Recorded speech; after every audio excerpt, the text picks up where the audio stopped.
لماذا تعطي الدنية في دينك يا صلاح؟ أمن أجل عرض من الدنيا فاني أم من أجل منصب لا محالة زائل؟ فخر العرب عايش في مدينة هي معقل اليسار، وقت ما الناس نجدته يتكلم قال الصراع في الشرق الأوسط وكل الأرواح مقدسة، فاكر نفسه المندوب السامي البريطاني.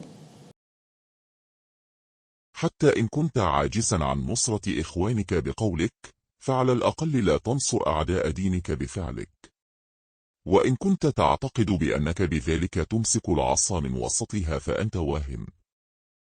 نجم توتنهام الإنجليزي الكوري اللي هو هيونج مين سون حصل على إعجاب مواقع التواصل الاجتماعي عشان ما خافش واتكلم عن معاناة أهله، رغم إن اللاعب اللي قدامك ده بيلعب في نادي غالبا بيقولوا ملكي يهودي وجماهيره أغلبها من اليهود.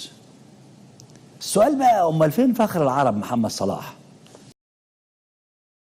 فخر العرب سقط مرة أخرى في امتحان الشهامة والمروءة أمام مواقف بعض رفقاء درب البطولة الحقيقية، هؤلاء الذين بإنسانيتهم لم يخفوا زوال نعمتهم ولم يخشوا بطش رؤسائهم.